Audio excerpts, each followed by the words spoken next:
dear students. Welcome to the business studies class. What is our today's topic? See, our today's topic is merits and limitations of cooperative society.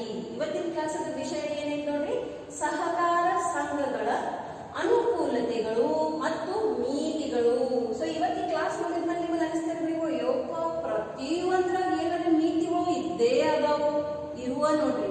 ಯಾಕಂದ್ರೆ ಯಾವುದು ಈ ಜಗತ್ತದಲ್ಲಿ ಪರಿಪೂರ್ಣ ಇಲ್ಲ. There is nothing called as perfect without any limitation. So everything will have its limitation, and therefore it's very very important for you to develop a approach where you should and must be able to identify the merits and take your decisions according to the limitations. Okay, so then ultimately you will be more successful. So ನೋಡ್ರಿ, ಪ್ರತಿಯೊಂದರಲ್ಲಿ ಏನಾದ್ರು ನೀತಿಗಳು ಅಂತೂ ಇದ್ದೇ ಇರ್ತಾವೆ. ಯಾವುದು ಈ ಜಗತ್ತದಲ್ಲಿ ಪರಿಪೂರ್ಣ ಇಲ್ಲ. ಹಾಗಾಗಿ ಪ್ರತಿಯೊಂದು ಏನು ವ್ಯವಹಾರ ಸಂಘಟನೆಗಳು ಅದಾವು, ಅದರಲ್ಲಿ ಏನು ಅನುಕೂಲತೆಗಳು ಅದಾವು ಮತ್ತು ಅದರ ಏನು ನೀತಿಗಳು ಅದಾವು, ಅದನ್ನು ನೀವು ಸರಿಯಾಗಿ ತಿಳ್ಕೊಂಡ್ರಂದ್ರೆ ನಾಳೆ ನಿಮಗೆ ಯಾವ ಮತ್ತು ಎಂಥ ಪ್ರಕಾರದ ವ್ಯವಹಾರವನ್ನು ಮಾಡಬೇಕು ಅಥವಾ ಅದನ್ನು ನೀವು ಮಾಡಿದ್ರೆ ನಿಮಗೆ ಜಾಸ್ತಿ ಲಾಭ ಆಗ್ತೈತಿ, ಸಹಾಯ ಆಗ್ತೈತಿ, ಅನುಕೂಲ ಆಗ್ತೈತಿ, ಅದರಲ್ಲಿ ನಿಮಗೆ ಏನಾಗ್ತೈತಿ ಸಂಪೂರ್ಣ ಮಾಹಿತಿ ಇತ್ತು, ಜ್ಞಾನ ಇತ್ತಂದ್ರೆ ನೀವು ತಗೋಂತ ನಿರ್ಣಯಗಳು ಹೆಂಗಾಗ್ತಾವು ಸರಿಯಾಗಿ ಆಗ್ತವೆ. ಓಕೆ, ಸೊ ಇದು ನಮ್ಮ 4ನೇ ಪ್ರಕಾರದ ವ್ಯವಹಾರ ಸಂಘಟನೆ ಐತಿ. Okay, so let us understand the merits of cooperative society. Okay, ಸಹಕಾರ ಸಂಘಗಳ ಅನುಕೂಲತೆಗಳು ಏನದಾವು ಮತ್ತು ಅದನ್ನು let us focus on the positive side first and later on the limitations. ಮೊದಲನೇ ಪಾಯಿಂಟ್ ಏನ್ ಹೇಳ್ತಾರೆ ನೋಡ್ರಿ, ಈಕ್ವಾಲಿಟಿ ಇನ್ ವೋಟಿಂಗ್ ಸ್ಟೇಟಸ್. ಓಕೆ, ಮತದಾನ ಸ್ಥಾನಮಾನದಲ್ಲಿ ಸಮಾನತೆ. ಸ್ಥಾನಮಾನದಲ್ಲಿ ಇದು ಬಹಳ ಮಹತ್ವದ ಐತಿ ಶಬ್ದ. ಏಕೆ ಅಂದರೆ ಇಲ್ಲಿ ನೀವು ಎಷ್ಟು ಕ್ಯಾಪಿಟಲ್ ಹಾಕಿರಿ, ಎಷ್ಟು ಬಂಡವಾಳ ಹಾಕಿರಿ, ಅದರ ಆಧಾರದ ಮೇಲೆ ನಿಮಗೆ ವೋಟಿಂಗ್ ಪವರ್ ಇರಂಗಿಲ್ಲ. ಯಾಕಂದ್ರೆ ನಾವು ನೋಡ್ತೀವಿ ಬೇರೆ ಸಂಘಟನೆಗಳಲ್ಲಿ ಪಾರ್ಟ್ನರ್ಶಿಪ್ ಬಿಸ್ನೆಸ್ ಅನ್ನ ಹೋಯ್ತು ನೋಡ್ರಿ, ದಟ್ ಎಷ್ಟು ನೀವು ಬಂಡವಾಳ ಹಾಕ್ತೀರಿ ಅಷ್ಟ ನಿಮ್ ಪ್ರಾಫಿಟ್ ಶೇರಿಂಗ್ ರೇಷಿಯೋ ಜಾಸ್ತಿ ಆಗ್ತೈತಿ. ಪ್ರಾಫಿಟ್ ಶೇರಿಂಗ್ ರೇಷಿಯೋ ಜಾಸ್ತಿ ಆಯ್ತು ಅಂದ್ರೆ ಅಲ್ಟಿಮೇಟ್ಲಿ ನಿಮ್ ಡಿಸಿಷನ್ ಪವರ್ ಜಾಸ್ತಿ ಆಗ್ತೈತಿ. ಅಥವಾ ನೀವು ಎಂತ ಪ್ರಕಾರದ ಪಾರ್ಟ್ನರ್ ಅದಿರಿ ಅದರ ಆಧಾರ ಮೇಲೂ ನಿಮ್ದು ಪ್ರಾಫಿಟ್ ಶೇರಿಂಗ್ ರೇಷಿಯೋ ಆಯ್ತು ಅಥವಾ ಡಿಸಿಷನ್ ಮೇಕಿಂಗ್ ಪವರ್ ಆಯ್ತು, ಅದೆಲ್ಲ ಜಾಸ್ತಿ ಇರ್ತೈತಿ. ಸೊ ಇಲ್ಲಿ ನಿಮಗೆ ಏನ್ ಕಾಣ್ಬಿಡ್ತೈತಿ, ಬಂಡವಾಳದ ಆಧಾರ ಮೇಲೆ ಅಥವಾ ಸ್ವರೂಪದ ಆಧಾರ ಮೇಲೆ ಏನಾಗ್ಬಿಡ್ತೈತಿ, ಭೇದ ಭಾವ ಕಾಣ್ತೈತಿ. ಬಟ್ ಈ ಪ್ರಕಾರದ ಏನು ಸಂಘಟನೆಗಳು ಅದಾವು, ಸಹಕಾರ ಸಂಘಟನೆಗಳು ಏನದಾವು, ಅದರಲ್ಲಿ ಒಂದು ವ್ಯಕ್ತಿಗೆ ಒಂದೇ ವೋಟ್ ಸಿಗ್ತೈತಿ. One man one vote. Okay, the vote is not on the dependence of the capital that you have contributed, and that's why they are saying that there is a equality in voting status. Now why voting is required? When so many members are there, it is not possible that every member will come together and take the day-to-day decisions. Okay, so for that purpose they need a management committee, and to frame that management committee the voting is required. So there the voting will be done on what basis? Only on the person basis. One man, one vote. So ultimately with this, what you can see that the voting is on equality basis. There is no difference man, woman. There is no difference rich, poor. There is no difference on the basis of caste or religion. And that's why this becomes a very important point. ಯಾವುದೇ ಆಧಾರದ ಮೇಲೆ ಭೇದ ಭಾವ ಇರುವುದಿಲ್ಲ. ನೀವು ಹಾಕಿರುವಂತ ಬಂಡವಾಳದ ಮೇಲೆಲ್ಲ, ನಿಮ್ಮ ಕೆಲಸದ ಏನು ಸ್ವರೂಪ ಐತಿ ಆ ಸಂಘದಲ್ಲಿ ಅದರ ಮೇಲೆ ಅಲ್ಲ, ನೀವು ಮಹಿಳೆ ಅದಿರಿ ಪುರುಷ ಅದಿರಿ ಅದರ ಮೇಲೆ ಅಲ್ಲ, ಅಥವಾ ನೀವು ಯಾವ ಜಾತಿ ಧರ್ಮವನ್ನು ಪಾಲಿಸ್ಲಿಕ್ಕದಿರಿ ಅದರ ಆಧಾರ ಮೇಲಲ್ಲ, ಅಥವಾ ನೀವು ಶ್ರೀಮಂತದಿರಿ ಬಡವರದಿರಿ ಅದರ ಆಧಾರ ಮೇಲೇನೂ ಅಲ್ಲ. ನೀವು ಅಲ್ಲಿ ಒಂದು ಸದಸ್ಯರದಿರಂದ್ರೆ ಪ್ರತಿಯೊಬ್ಬ ಸದಸ್ಯನಿಗೆ ಒಂದು ವೋಟ್ ಹಾಕ್ಲಿಕ್ಕೆ ಏನಿರ್ತೈತಿ, ಅಧಿಕಾರ ಇರ್ತೈತಿ. ಒಂದು ವ್ಯಕ್ತಿ ಒಂದೇ ಮತವನ್ನು ಹಾಕಬಹುದು. Okay, so that is the first merit. Second important point is limited liability. Sole trading concern unlimited liability. Hindu undivided family, the Karta has unlimited liability. Partnership business, the partners have unlimited liability. So in all the 3 forms of business, what you saw? Unlimited liability. This form of organization is guaranteeing you limited liability. What is the meaning of limited liability? It means how much capital you have invested, that much only will be your risk.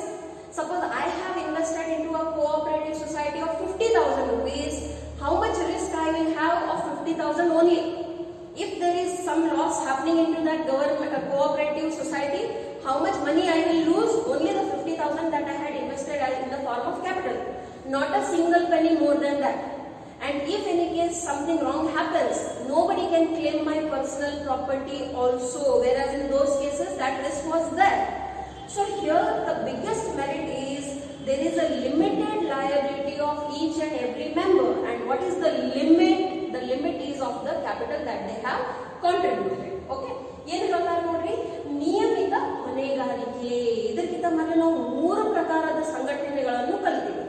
ಏಕ ವ್ಯಕ್ತಿತ್ವ ಸಂಘಟನೆ ಕಲಿತೀವಿ, ಎಲ್ಲಿ ಅಮಿತಿ ಹೊಣೆಗಾರಿಕೆ ಐತಿ. ಆಮೇಲೆ ಹಿಂದೂ ವಿಭಕ್ತ ಕುಟುಂಬದ ವ್ಯವಹಾರವನ್ನು ಕಲ್ಕೊಂಡಿವಿ, ಅಲ್ಲಿಯೂ ಏನ್ ಕಲ್ತಾ ಅದಾರು ಅವ್ರಿಗೆ ಏನೈತಿ, ಅನ್ಲಿಮಿಟೆಡ್ ಲಯಬಿಲಿಟಿ ಐತಿ. ಮತ್ತ ಪಾರ್ಟ್ನರ್ಶಿಪ್ ಪಾಲುದಾರಿಕೆಯ ವ್ಯವಹಾರಗಳನ್ನು ಕಲ್ಕೊಂಡ್ವಿ, ಅಲ್ಲಿಯೂ ಏನ್ ಐತಿ ನಮಗೆ ನೋಡ್ರಿ, ಅನ್ಲಿಮಿಟೆಡ್ ಲಯಬಿಲಿಟಿ ಐತಿ. ಅನ್ಲಿಮಿಟೆಡ್ ಅಂದ್ರೆ ಏನು, ನಾಳೆ ಏನಾದ್ರೆ ಹೆಚ್ಚು ಕಮ್ಮಿ ಆಗಿ ನುಕ್ಸಾನ್ ಜಾಸ್ತಿ ಆಯ್ತಂದ್ರೆ ನಿಮ್ದೇನು ಸ್ವಂತ ಪ್ರಾಪರ್ಟಿ ಐತಿ ಅದನ್ನು ಅವ್ರು ಕಸ್ಕೋಬಹುದು, ಸಾಲವನ್ನು ತೀರಿಸ್ಲಿ. ಬಟ್ ಇಲ್ಲಿ ಹಂಗಿಲ್ಲ, ನೀವು ಎಷ್ಟು ಬಂಡವಾಳವನ್ನು ಹಾಕಿರಿ, ಎಷ್ಟು ಕ್ಯಾಪಿಟಲ್ ವನ್ನು ಹಾಕಿರಿ, ನಿಮ್ದು ಏನ್ ಲಿಮಿಟ್ ಐತಿ, ಮಿತಿ ಐತಿ, ಅದು ಎಲ್ಲಿ ತನಕ ಐತಿ ಆ ದುಡ್ಡು ತನಕ ಅಷ್ಟೇ. ಸೊ ಬಾಳ ಅಂದ್ರೆ ನೀವು ಏನಾದ್ರು ಕ್ಯಾಪಿಟಲ್ ಹಾಕಿರಿ ಅದಷ್ಟ ಹೋಗ್ತೈತಿ, ಬೈ ಚಾನ್ಸ್ ಏನಾದ್ರೆ ಹೆಚ್ಚು ಕಮ್ಮಿ ಆಯ್ತಂದ್ರೆ. ಬಟ್ ಅದಕ್ಕಿಂತ ಜಾಸ್ತಿ ಯಾರು ನಿಮ್ ಕಡೆ ಏನು ವಸೂಲಿ ಮಾಡ್ಲಿಕ್ಕೆ ಆಗಂಗಿಲ್ಲ. ಮತ್ತೆ ನಿಮ್ ಪರ್ಸನಲ್ ಪ್ರಾಪರ್ಟಿ ತನಕ ಅಂದ್ರೂ ಪ್ರಶ್ನೆನ ಬರಂಗಿಲ್ಲ.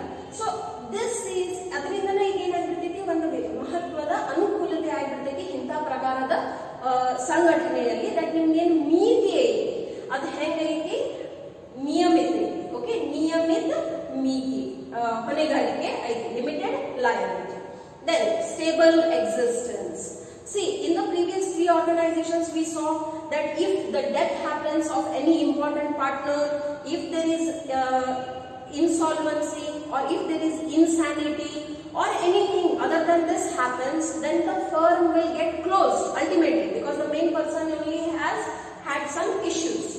That is not in the case of cooperative society. Why is it so? Lakhs together members will be there. So if few also want to leave or they don't want to continue, or some might become insolvent or some might become insane or any other issues, it will not have any impact on the functioning and existence of any cooperative society. And that's why only they say that how is the existence? The existence is stable. Now see, stability is very, very important. Now why stability is important? Because when you see that an organization, a form of organization is going to continue for many, many years, it becomes very easy for the investors to invest money. It becomes easier for the banks to give the loan. It becomes easier for the creditors to give you the credit limit. And therefore, it is very important to see that what kind of existence they have. Whether it is a short-term existence or it will go on concern, what we speak about, always going concern, that kind of organization will be there. So here the cooperative society enjoys the going concern, the stable existence, because no matter whatever happens to the members, it will not directly affect the existence of the cooperative society, any type of cooperative society. ಏನ್ ಹೇಳ್ತಾರೆ ನೋಡ್ರಿ, ಸ್ಥಿರ ಅಸ್ತಿತ್ವ. ಇವು 2 ಶಬ್ದ ಬಹಳ ಮಹತ್ವ ಅದಾವ. ಒಂದಂತೂ ಅಸ್ತಿತ್ವ. ಓಕೆ, ಸೊ ಆ ಅಸ್ತಿತ್ವ ಮೇಲೆ ಕಾಯಂ ಒಂದು ಪ್ರಶ್ನೆ ಇರ್ತೈತಿ. ಏಕ ವ್ಯಕ್ತಿ ತಗೋರಿ ವ್ಯವಹಾರ ಐತಿ, ಆ ಪ್ರಮುಖ ವ್ಯಕ್ತಿನ ತೀರ್ಕೊಂಡ್ಬಿಟ್ಟ ಅಂದ್ರೆ ಬ್ಯಾಂಕ್ದವ್ರು ಅವನಿಗೆ ಅವ್ನ ಮುಖ ನೋಡಿ ಲೋನ್ ಕೊಟ್ಟಿರ್ತಾವ. ಏನೋ ಅಚಾನಕವಾಗಿ 40 ವಯಸ್ಸದಲ್ಲಿನ ಹಾರ್ಟ್ ಅಟ್ಯಾಕ್ ಬಂತು ಹೋಗ್ಬಿಟ್ರು, ಬ್ಯಾಂಕ್ದವ್ರಿಗೆ ಸಮಸ್ಯೆ ಆಗ್ತೈತೋ ಇಲ್ಲ? ಆಗ್ತೈತಿ. ಯಾರು ಉದಾರೀಕರಣದ ಆಧಾರ ಮೇಲೆ ಅವರಿಗೆ ಕಚ್ಚಾ ವಸ್ತು ಅದನ್ನೆಲ್ಲ ಕೊಟ್ಟಿರ್ತಾರೋ ಅವ್ರ ದುಡ್ಡು ಸಮಸ್ಯೆ ಆಗಿಬಿಡ್ತೈತಿ. ಮತ್ತ ಆ ಬಿಸ್ನೆಸ್ ಅನ್ನ ಏನು ಮುಂದೆ ನಡೆಯೋದನ್ನು ಪ್ರಶ್ನೆ ಚಿಹ್ನೆ ಬಿದ್ದ್ಬಿಡ್ತೈತಿ. ಯಾಕಂದ್ರೆ ಯಾರು ಮಾಲಕರಿದ್ರು ಅವ್ರು ಏನಿಲ್ಲ. ಇಂಥ ಬೇರೆ ಬೇರೆ ಬಹಳಷ್ಟು ಪರಿಸ್ಥಿತಿಗಳು ಬರಬಹುದು. ಇದು ಬರೇ ಮರಣ ಅಂತಲ್ಲ, ಯಾವುದೇ ಒಂದು ಬುದ್ಧಿ ಭ್ರಮಣ ಆಯಿತು ಅಥವಾ ಏನೇ ಒಂದು ಪರಿಸ್ಥಿತಿದಲ್ಲಿ ಎದರ ಮೇಲೆ ಪ್ರಶ್ನೆ ಚಿಹ್ನೆ ಇರ್ತೈತಿ, ಅಸ್ತಿತ್ವ ಮೇಲೆ ಪ್ರಶ್ನೆ ಚಿಹ್ನೆ ಇರ್ತೈತಿ. ಅದು ಪಾಲುದಾರಿಕೆ ವ್ಯವಹಾರ ಇರಲಿ, ಏಕ ವ್ಯಕ್ತಿ ವ್ಯವಹಾರ ಇರಲಿ ಅಥವಾ ಹಿಂದೂ ವಿಭಕ್ತ ಕುಟುಂಬದ ವ್ಯವಹಾರನೇ ಇರಲಿ. ಸೊ ಇಲ್ಲಿ ಸಹಕಾರ ಸಂಘಗಳಲ್ಲಿ ಏನಾಗ್ಬಿಡ್ತೈತೆ ಅಂದ್ರೆ ಇದರ ಅಸ್ತಿತ್ವ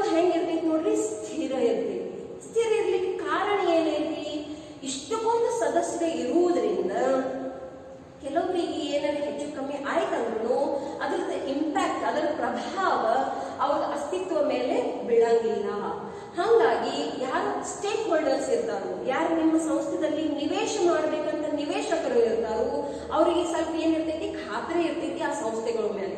ಹಾಗಾಗಿ ಬಹಳಷ್ಟು ಡಿಸಿಷನ್ ಮೇಕಿಂಗ್ ಏನಾಗಿರ್ತೈತಿ ಸಹಾಯ ಆಗ್ತೈತಿ. ಸೊ ಇಲ್ಲಿ ಕೋಆಪರೇಟಿವ್ ಸೊಸೈಟೀಸ್ ಒಂದು ಮಹತ್ವದ ಅನುಕೂಲತೆ ಏನೈತಂದ್ರೆ ಅವ್ರ ಅಸ್ತಿತ್ವ ಹೆಂಗಿರ್ತೈತಿ, ಸ್ಥಿರ ಇರ್ತೈತಿ.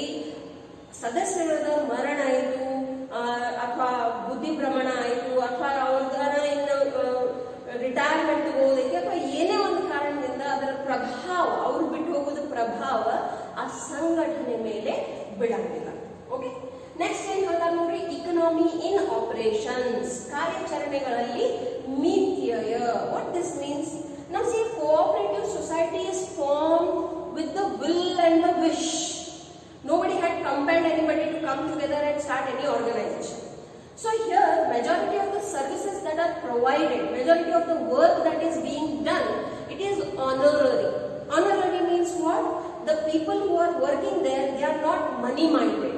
They are not demanding more from the management. Sometimes they work for the free also. If they have certain knowledge, they share it for free. They do the work for free. So in such situation, what happens? The operational cost or the management cost goes down, means that is a good point. If the cost goes down, means it is a very good point.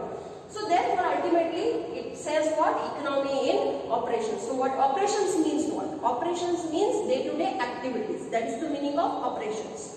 Economy means what? The reduction in the day-to-day cost of activities. Okay, the cost that happens. Why? Majority of the people are working there with their own will and wish, with the motto of service.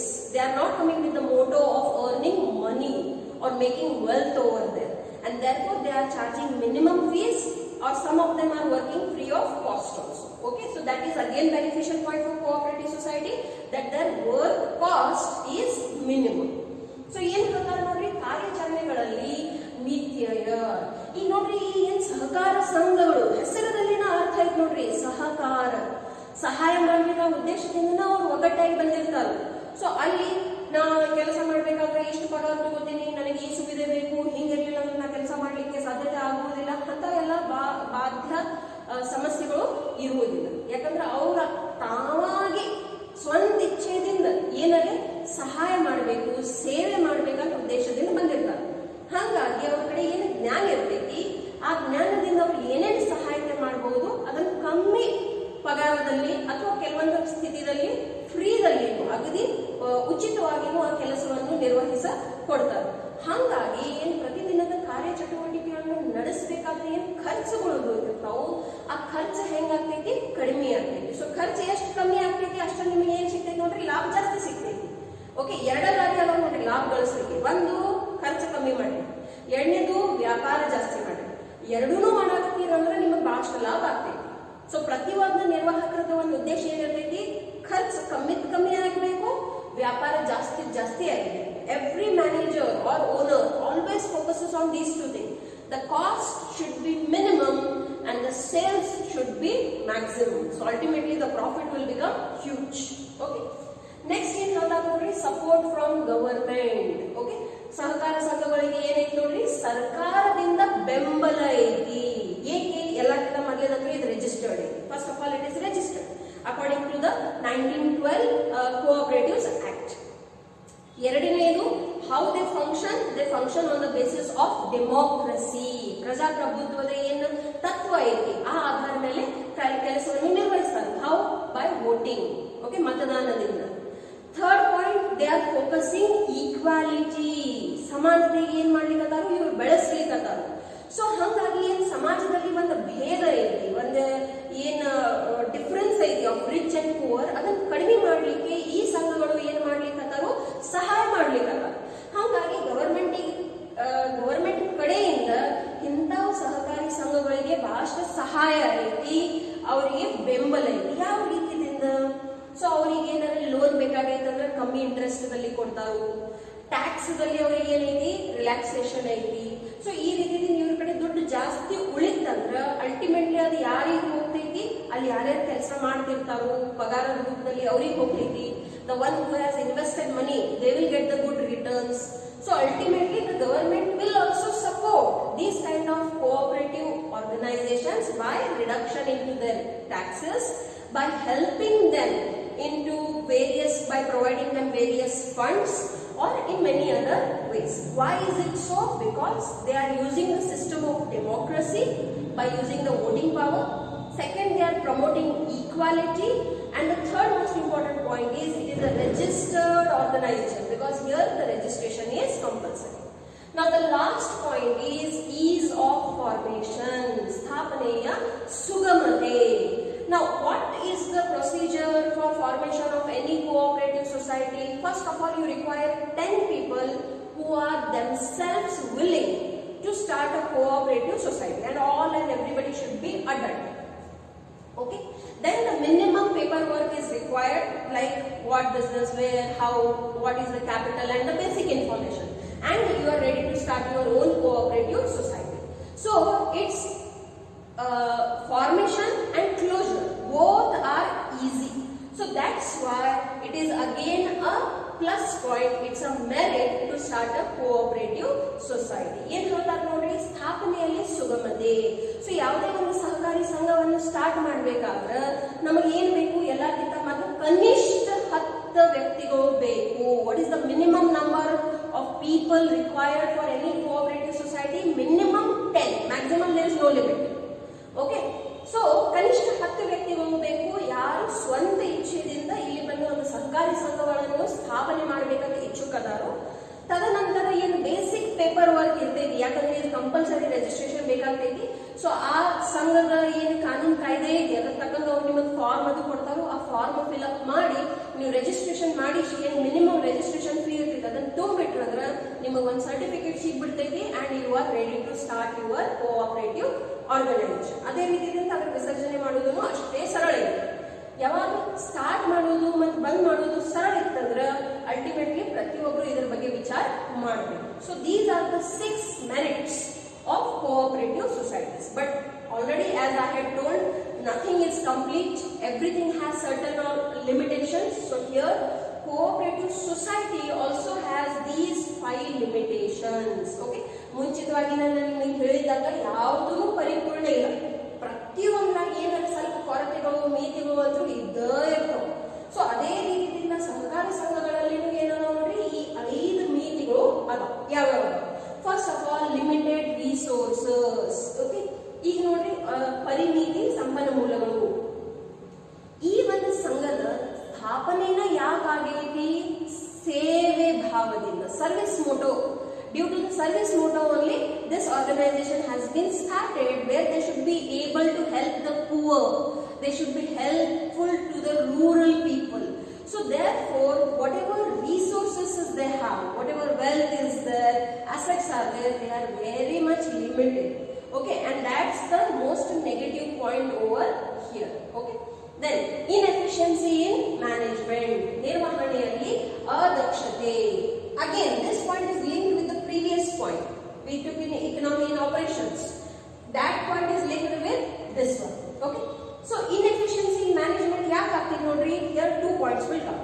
First of all, because you are taking honorary services, there is a possibility that the manager who is working, maybe they will not have the skill set. You all must be believing that if it's costly, then it is best. And if you want the best, then ultimately it will be costly, isn't it? But can they afford the costly manager? Because the best manager won't come for free of cost, neither he will settle for minimum salary. What kind of salary he will demand for what he is capable of ultimately. Okay, so if he thinks that no, I have the caliber of more earning salary, he will demand. So if the cooperative society does not have that ability to pay, what kind of manager they will end up with?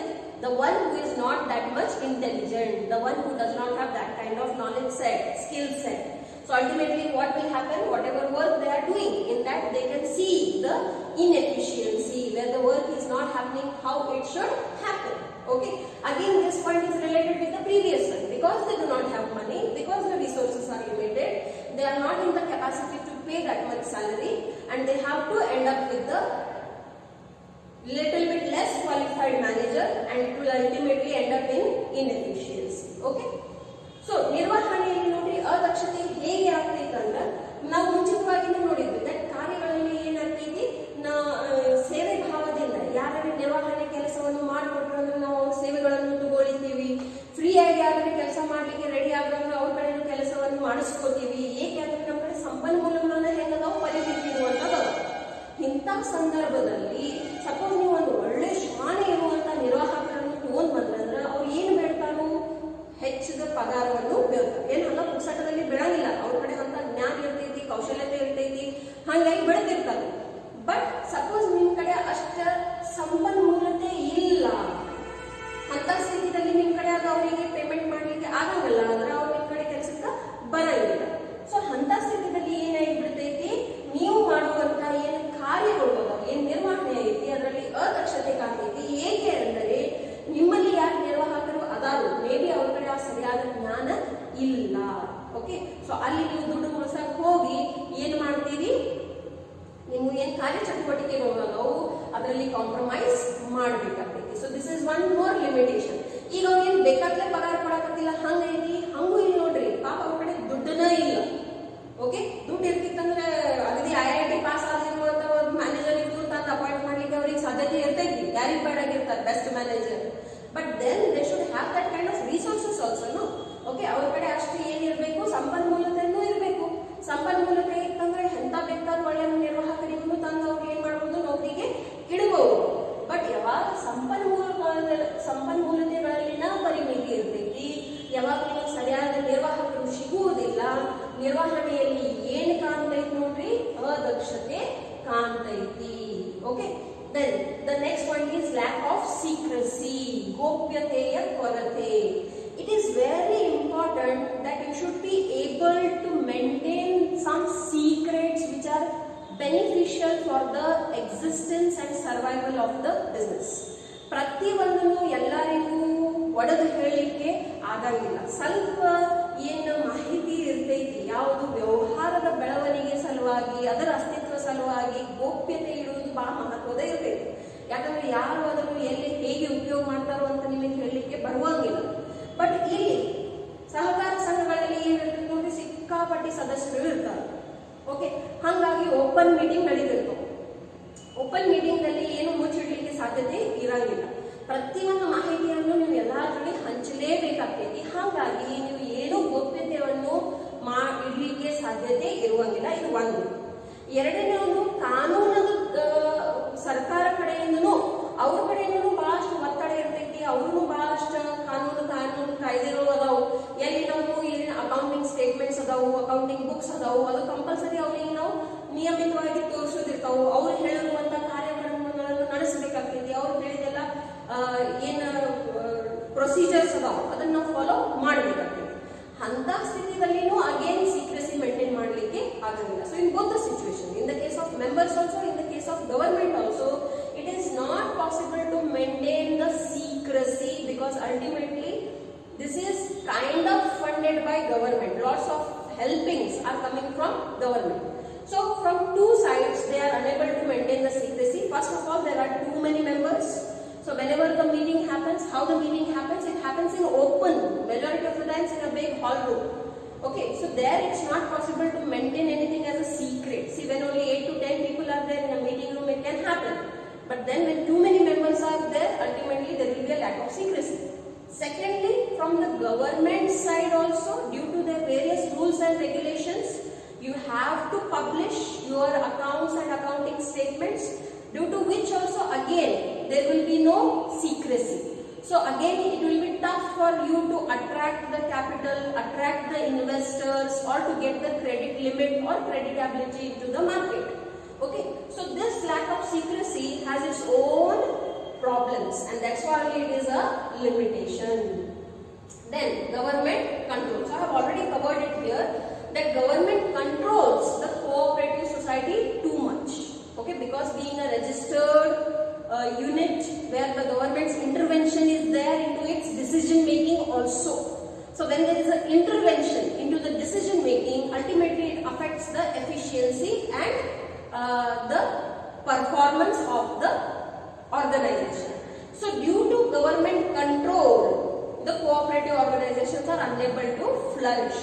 Okay, ಸರ್ಕಾರದ ನಿಯಂತ್ರಣ ನೋಡಿ, ಸರ್ಕಾರದ ಬಹಳಷ್ಟು ಸಹಾಯ ಇಂಥ ಸಹಕಾರ ಸಂಘಗಳಿಗೆ ಸಿಗ್ತಿರ್ತೈತಿ.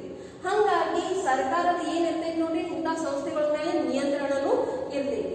So ಇವಾಗ ಬಹಳ ನಿಯಂತ್ರಣ ಆಗಿಬಿಡ್ತೈತಿ. ಆ ಸಹಕಾರಿ ಸಂಘಗಳು ಏನ್ ನಿರ್ಣಯಗಳನ್ನು ತಗೊಳ್ಳೋದಿರ್ತಾವ, ಆ ನಿರ್ಣಯಗಳಲ್ಲಿ ಯಾವಾಗ ಅವ್ರದ್ದು ಸರ್ಕಾರದ ನಿಯಂತ್ರಣ ಬರ್ಲಿಕ್ಕೆ ಶುರು ಆಗಿಬಿಡ್ತೈತಿ, ಆ ಸಹಕಾರ ಸಂಘಗಳಿಗೆ ಏನಾಗ್ತೈತಿ ನೋಡ್ರಿ, ಬೆಳಲಿಕ್ಕೆ ಮತ್ತು ನಿರ್ಣಯ ತಗೊಳ್ಳಿಕ್ಕೆ ಏನಾಗ್ತೈತಿ, ಅಸಾಮರ್ಥ್ಯತೆ ಆಗ್ತೈತಿ. ಸೊ ಇದೇನೈತಿ, ಒಂದು ದೊಡ್ಡ ಮಿತಿ ಐತಿ.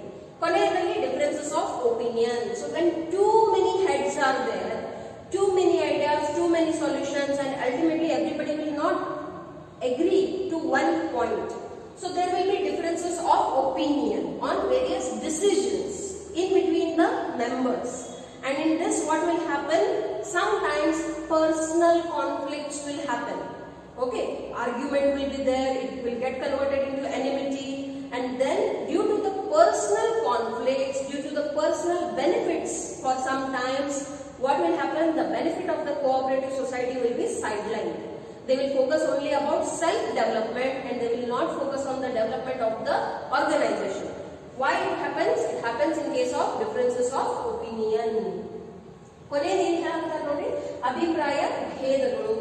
ಯಾವಾಗ ಇಷ್ಟಕ್ಕೊಂದು ಸದಸ್ಯರು ಇರ್ತಾರೋ, ಇಷ್ಟಕ್ಕೊಂದು ತಲೆಗಳು ಇರ್ತಾವು, ಪ್ರತಿಯೊಬ್ಬರದ್ದು ಒಂದು ಮತ ಇರ್ತೈತಿ.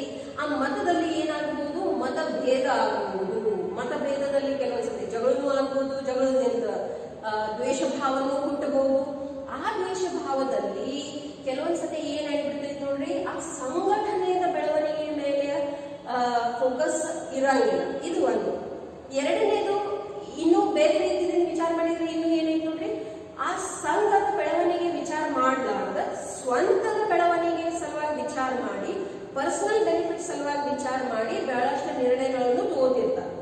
ಸೊ ಅದರಲ್ಲಿ ಅವ್ರಿಗೆ ಲಾಭ ಇರ್ತೈತಿ, ಬಟ್ ಅದರಲ್ಲಿ ಆ ಸಂಘಟನೆಯ ಲಾಭ ಇರಂಗಿಲ್ಲ.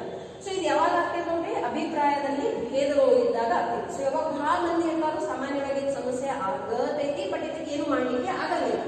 ಕ್ಯಾಪಿಟಲ್ ಬೇಕಾಗೈತಿ, ಬಂಡವಾಳ ಬೇಕಾಗೈತಿ ಅಂದ್ರೆ ಜಾಸ್ತಿ ಸದಸ್ಯರು ನಮಗ ಬೇಕಾಗಿರ್ತಾರೆ. ಎಷ್ಟು ಜಾಸ್ತಿ ಸದಸ್ಯರು ಅಷ್ಟೇ ಸ್ವಲ್ಪ ಜಾಸ್ತಿ ಅಭಿಪ್ರಾಯದಲ್ಲಿ ಭೇದಗಳು ಬರ್ತವೆ. ಸೊ ಇದರಿಂದ ಏನಾಗ್ತೈತಿ, ನಿರ್ಣಯಗಳು ಅಸಮರ್ಥತೆ ಆಗ್ತೈತಿ, ಮತಭೇದ ಆಗ್ತಾವು, ಮನಭೇದ ಆಗ್ತಾವು. ಓಕೆ, ಇಂಥವೆಲ್ಲ ಸಮಸ್ಯೆಗಳು ಉಂಟಾಗ್ತವೆ. So these are the 5 limitations of cooperative societies. Okay, so I hope all of you are understanding my classes. Thank you.